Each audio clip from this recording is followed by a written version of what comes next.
So what I want to do to kick us off is I'm really glad for everybody that's joined us. Okay. And we have, I got two people on here to introduce you that are going to be talking to you today, two clinicians. And some of you may know them and some of you may not. One of them is Rick Conrad. Rick, if you could wave, I don't know if you guys are on a phone or you're on a bigger screen where you can see more people. Rick Conrad and Bobby Dobson. He's in his car. Okay. So wave at Bobby. There we go. Hey, Bobby. So I've just gotten to know both of these clinicians with the buying from Union of Delatory Orthotics and Prosthetics.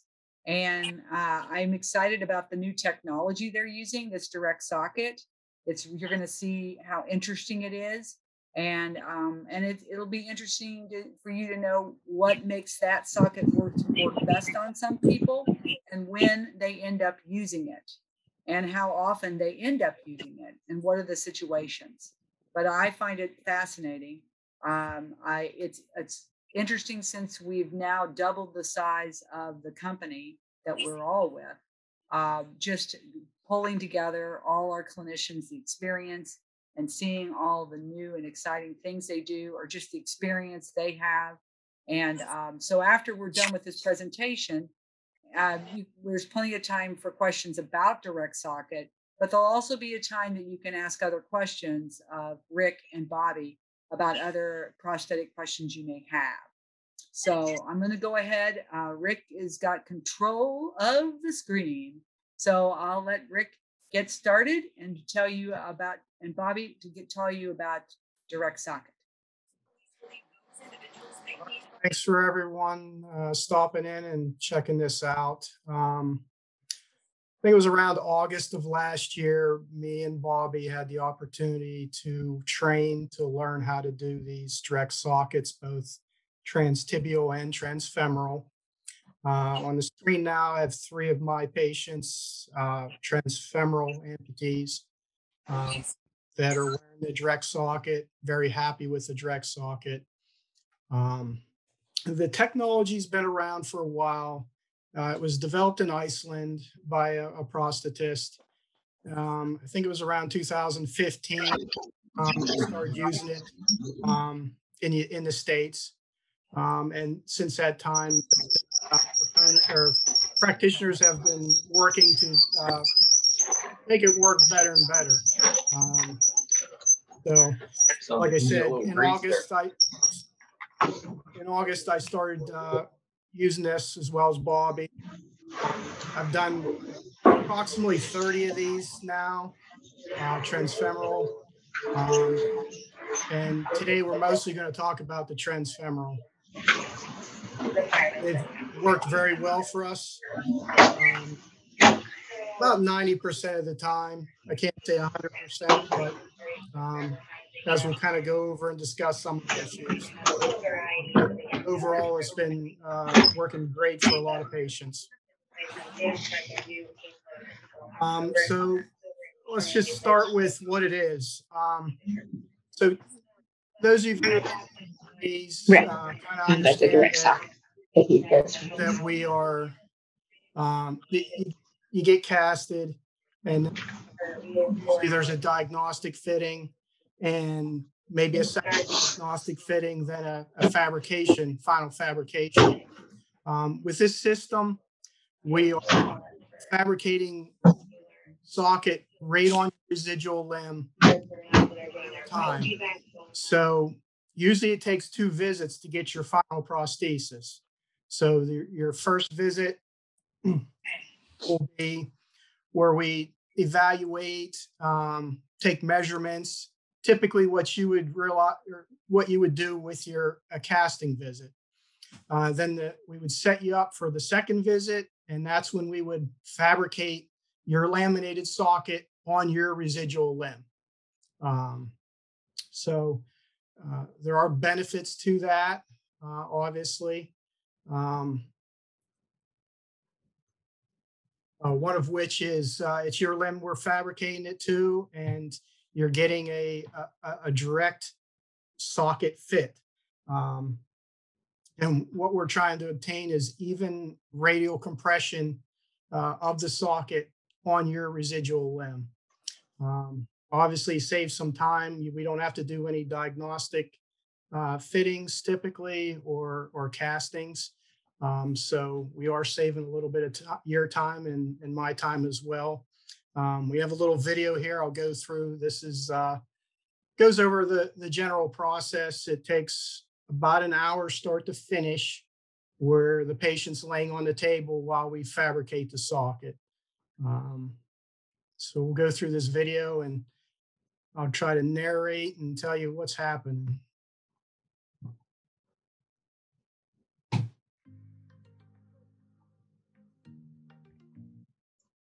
All right, we're going to pause it for a second and I'll tell you what's happening here. I already have the patient's liner on, so we're fabricating it over a definitive transfemoral liner locking for the system.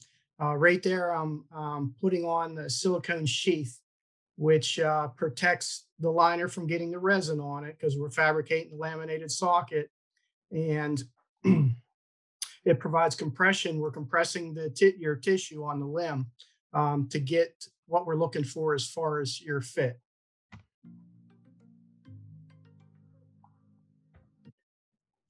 And you can see the patient strapped down, got bungee cords holding everything on, and protective plastic just in case. We don't want to get resin on you or anywhere else.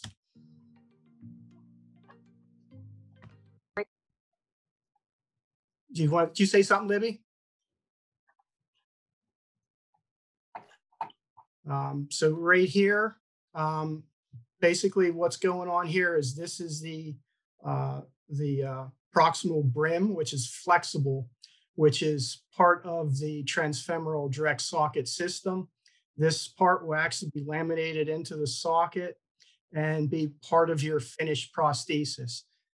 As you can see, it's a low profile socket, so it doesn't come up as far as traditional transfemoral ischial containment sockets, quote unquote.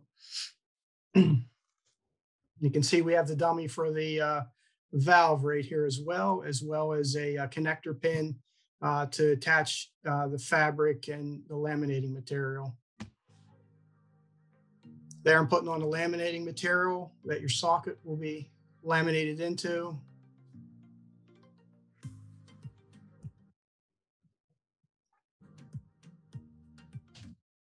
Then there we're putting on the second compression sheath to keep the resin in and compress the limb to get our final compression.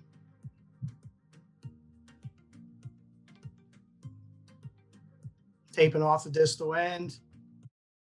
Here we're getting ready to inject the resin to make the actual socket. So it's a low temp epoxy resin, low temp setting epoxy resin that we inject into the system between the two silicone sheaths to make the laminated socket.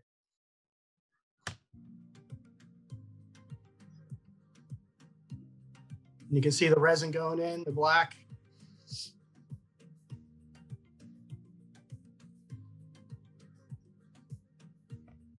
We string the resin up to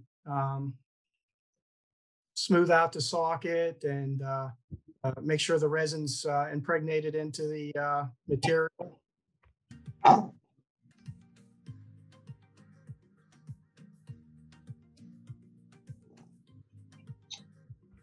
Then what we do is start shaping and forming. As we have about 4 minutes for the resin to set up.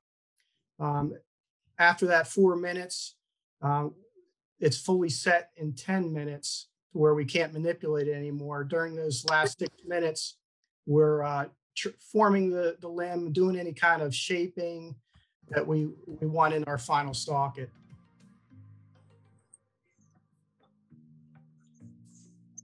And there we just, in 10 minutes, the socket's made when we're pulling it off the patient's limb.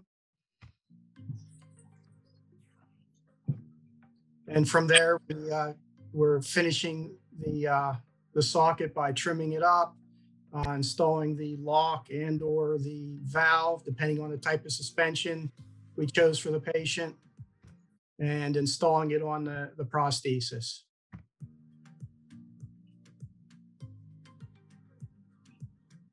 We used a distal cup for Dave here, and he puts it on just like any other prosthesis he's had with the seal and suspension. Pushes down into it, evacuates all the air, and he's in it completely.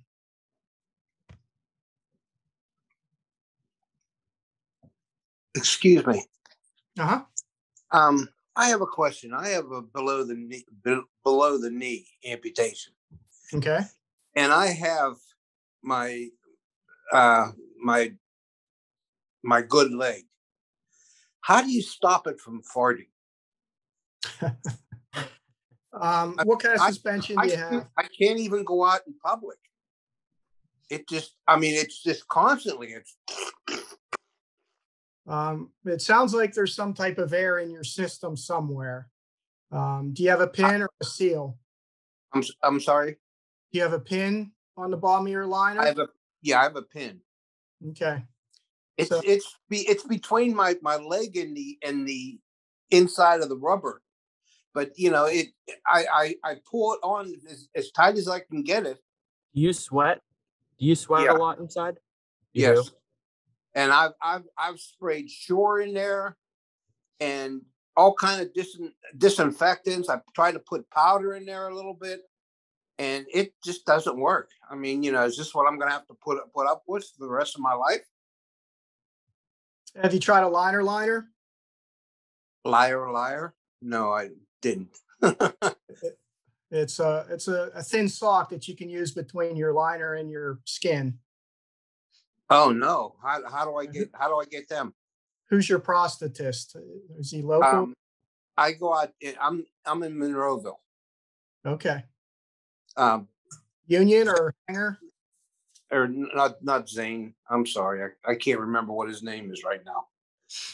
Oh, he'll kick my butt when I tell him this. Could it be Mike? Mike Zimmerman? Okay, Mike. Yeah, talk to Mike about a liner possibly. A liner. Okay. I will. Sorry, I didn't mean to just disrupt you. It's all right. No problem.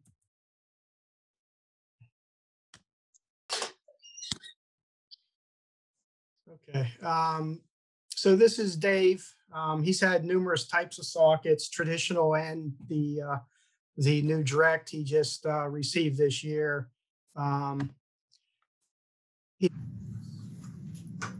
Not like the traditional sockets, how high they came up.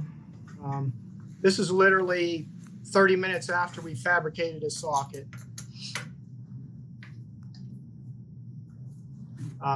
So his main issue was comfort, sitting comfort, walking comfort, range of motion. This socket he's very happy with because it is low profile. You can sit more comfortably. He doesn't have as much issues in the groin area that typical transfemoral amputees have. Too tall? Or do you feel... Hey Rick, at least for the transfemoral for everybody, the socket size for these is significantly smaller than your traditional style socket. It's more like a cup. This looks more like a cup size wise. Much lighter as well. Yeah. Overall, just low profile, thinner, lighter. I don't know. Most AKs like it a little short.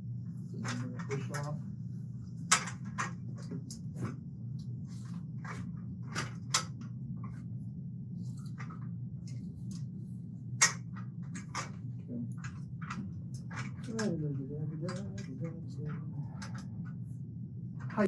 The comfort level with this over the full apparatus, man, I tell you what, there's just nothing to talk about. It's like a different world. It's just. Dave, can you lift your shorts up to show how far the socket comes up? Yeah. Versus your old one. Mm-hmm. It comes there, but the old one came all the way up, and it's just like night and day. I mean, it really is. Mm-hmm. I was so disappointed when we went from the other one, you know, that we had. And Rick, how long was he an amputee? how do you feel sitting compared to the other? It's been since 2014. Sitting on a socket. So I had him in a Northwestern style sub-ischial. Had some issues. He had perspiration issues, problems keeping the suspension with that, but loved the comfort. Put him in a traditional socket. No issues with suspension, but he didn't like the traditional ischial containment. So I switched him back to this. And since then, he's been pretty happy. Do that, I don't believe you couldn't bend as much. No, it's hard, awful difficult. Kind of move your legs around. You can hang on to it if you need. Could you do that with your other socket coming across? The mobility's better. I mean, there's no question. You have more range. You do. You have you just. It's just a different feel. I mean, it just is. You feel like I don't know how to explain it, but it feels. It just feels. It's not the same. Good. Thanks. The comfort level itself. I mean, it's just. That's awesome. Let's try your cane. You're in the bar. So I have a question, Rick. So tell me about the best candidates for this. Kind of reiterate who ends up being the most successful candidates for a direct socket. For transfemoral, I would say 90% of my patients are in the direct socket now. We do have some restrictions. It's rated to 365, so anyone that's heavier than 365 is not a candidate. We're limited to the brim sizes. The smallest brim's a 40, the largest is a 70. So the patient has to fit into that parameter. Anyone who has anatomical, something that's odd that the socket will form up over that where we couldn't get the socket off, like a Symes or a knee dysartic that has a very bony end, or an issue with an odd alignment. They have to be fairly neutral with their alignment because our connectors laminated directly at the bottom of the socket. But other than that, it gets more complicated when we get really short transfemoral. 8 inches is kind of my end, but I know Bobby has done one that's much shorter. I believe they say the one that I did was 5 1/4, and they say about 5 inches is about as short as they would attempt on an amputee. It's usually around 7 or 8 inches that they prefer, and that's for the transfemoral.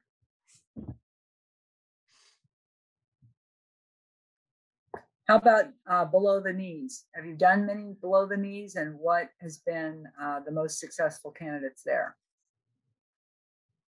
I haven't done a lot. I've done one that worked real well. I haven't dived into doing more of the TTs yet. Bobby, have you done any?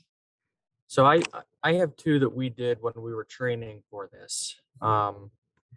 One user loved it, and he walked out of the office with it the same day, and he's still wearing it today. This was last August.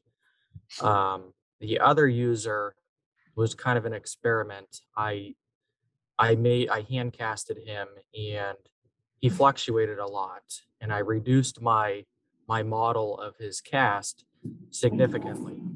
And after 3 check sockets, I was still reducing. I want to make sure this is on mute.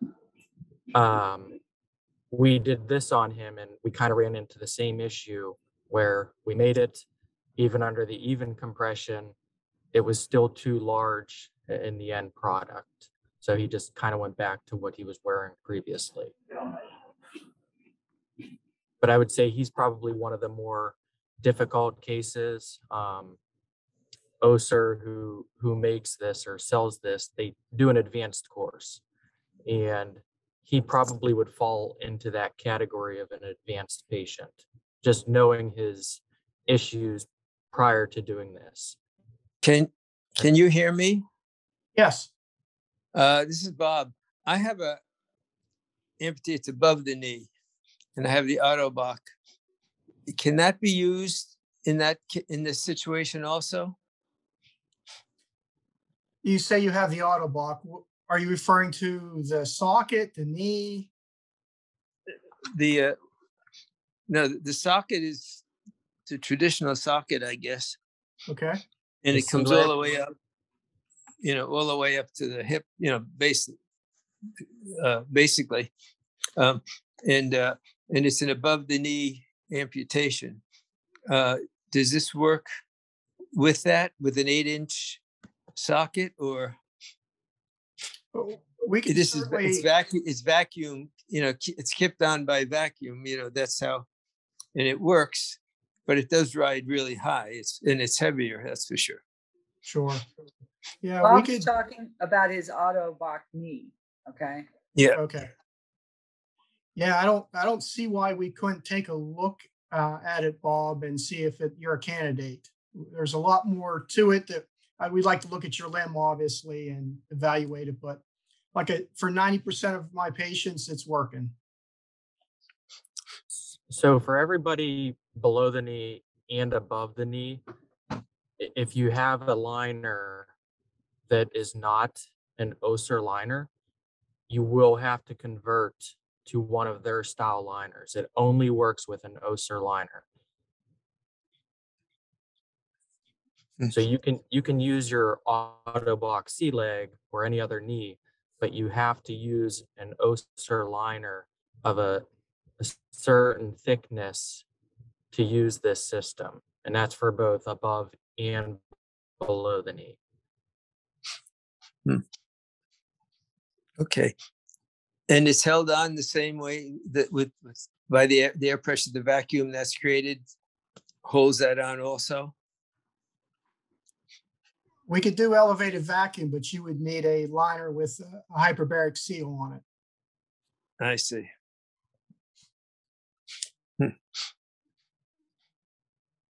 What happens if you have a patient whose volume fluctuates? You're gonna have the same problems as you would with a regular socket. Fabricating this right over the patient's limb, that 10 minutes. So if it fluctuates, you'll need to add socks or traditional methods to adjust the socket to maintain suspension. But would you not recommend doing this if it fluctuates? What if you cast it when the leg is smaller and then, it fluctuates larger than what you cast?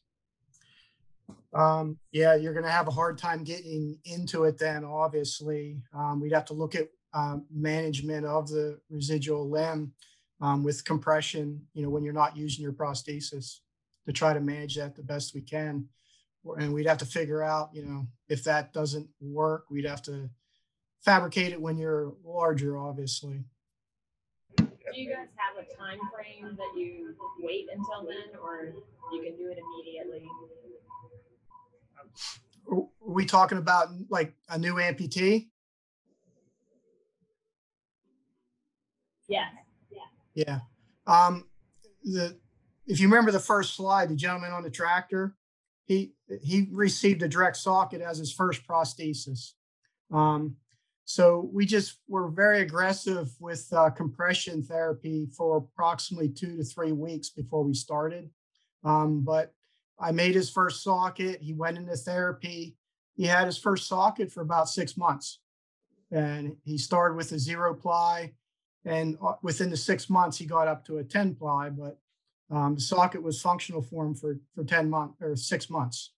Rick, you want to go ahead and stop the screen share so that the group can have a bigger window of looking at each other in case there's more questions? Yeah, it just locked up on me, Libby. I don't know how to get out of it now. Well, just see if you can just stop share and see if that works, just to get out of it. There you go. Does that work? Yeah, because now we're all on the same thing. Those that we're looking at. So is there any PTs that are on here today? Because we know we invited PTs as well. Yes. Okay, so there's, how many are PTs? Identify yourself. I am. Martha I am. is? Okay. So we've got 2 or 3. We got Swiftly Encompass Health here. Oh, okay, cool. Okay. I'm glad you guys joined us. We really are glad you're here. Just trying to think about what we got here, you know? So You should have a lot of good questions then. Good questions.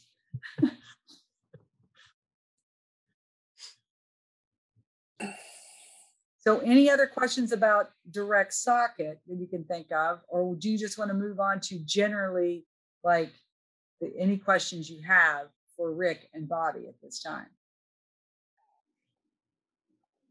So did you say this design is, more for fit and comfort? That's why you would go this route. There's no, specific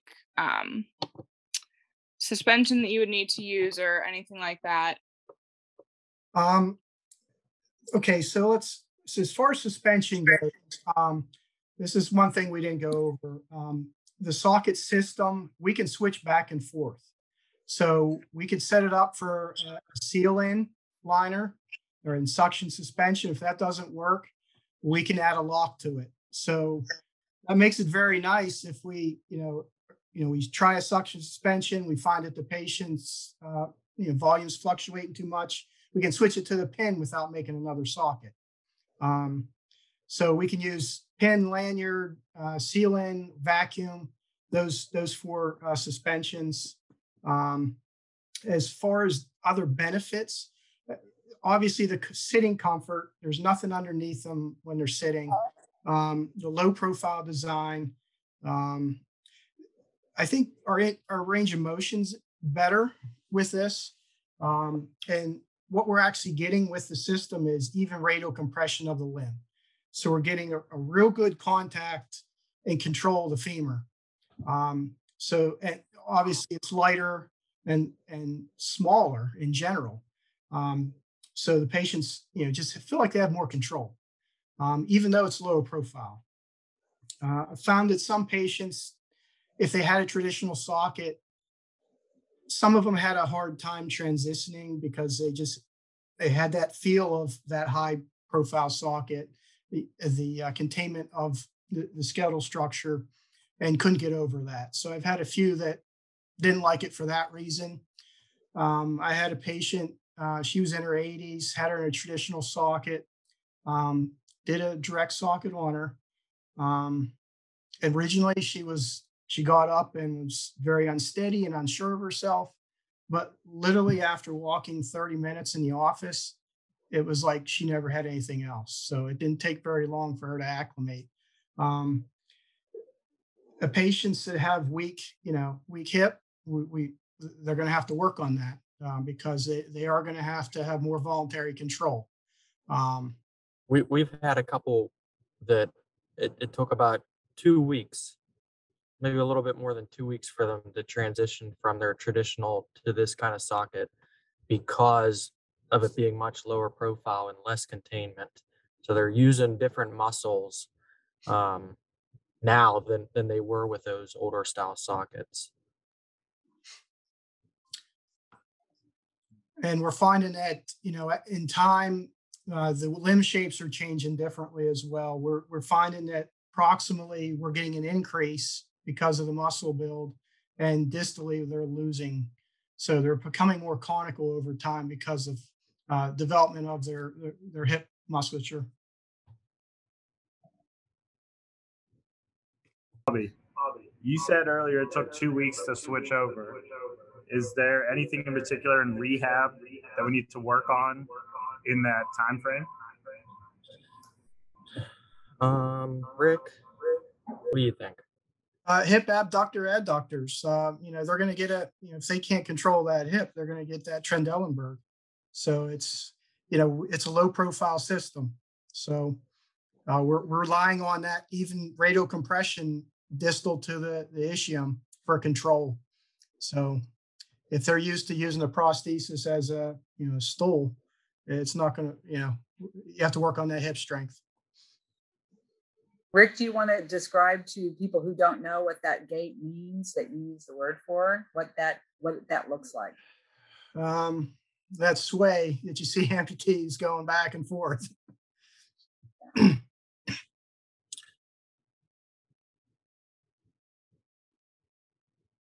These are good questions.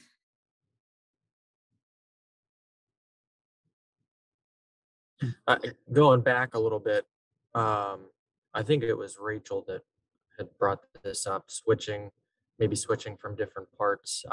The one guy that I did have, he was 5 inches and a quarter was his limb length, and I had him in a 5-ring seal, and he kept breaking a seal in it. So they do make this so you can switch the parts out below it and change to a locking liner if you wanted to.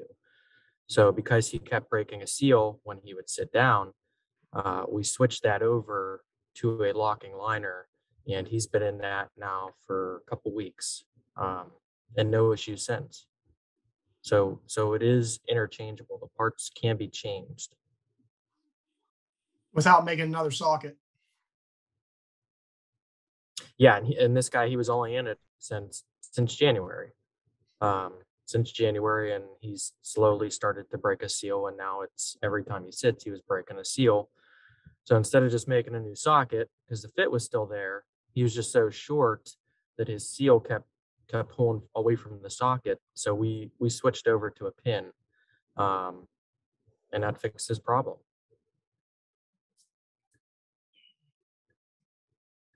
Are there any issues with durability of the resin versus the handmade socket? I haven't seen it. OSER ISO tested it to 365 pounds. They haven't seen any breakdown with the material either. So as of yet, no.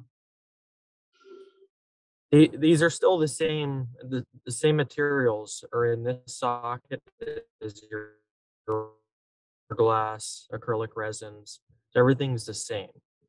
Okay, do we have questions other than direct socket that anybody wants us to ask Rick and Bobby?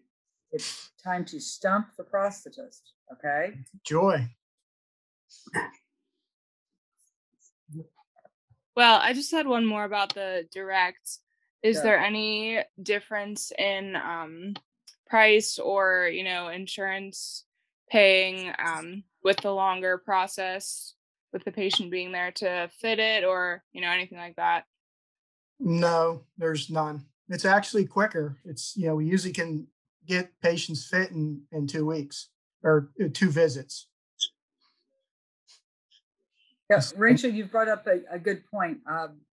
All the prosthetic and orthotics, they're billed based on L codes, which are predetermined, that we put billings through insurance, and prostheses have several grouping depending on what's on it.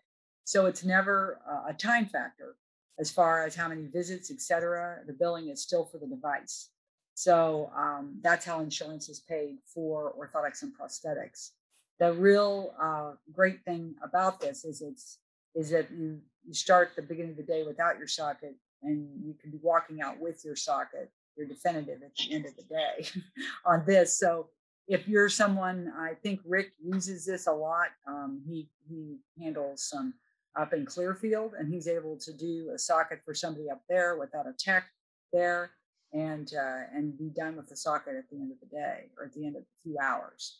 So there's some advantages to it that way with direct socket if the candidate is good for it. And it's just time. So people have to come a distance, or it's just, they have to get a ride, or there's transportation issues. You're coming in and it's 2 visits. The first visit is your evaluation, sizing, checking things out, really making sure that the patient understands what's going to happen, the direct socket.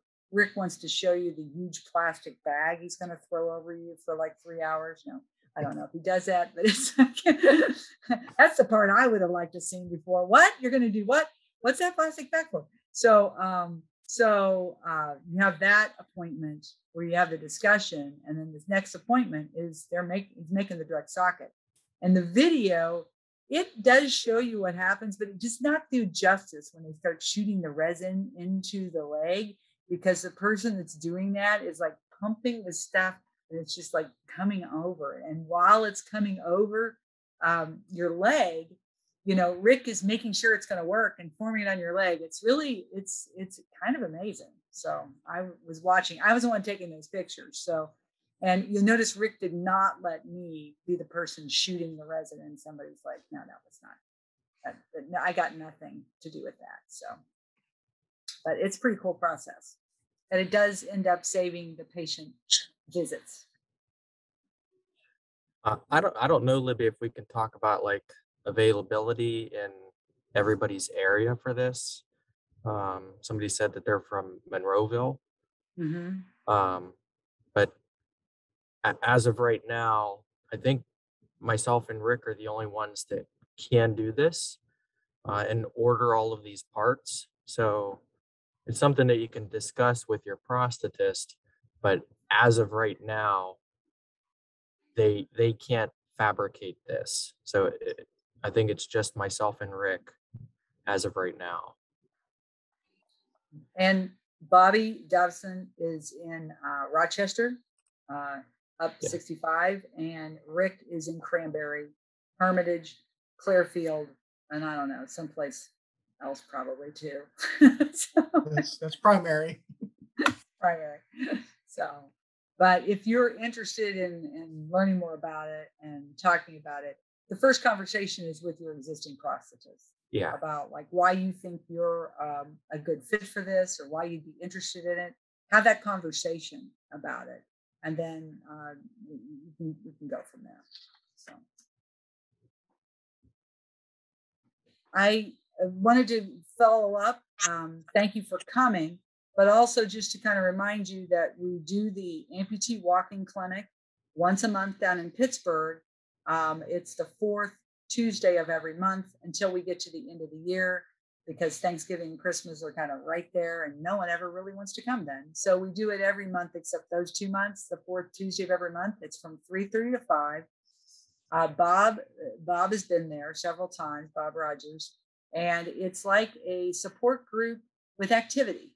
And we have PTs that are there to help lead you in working on some basic exercises that you can take and do at home.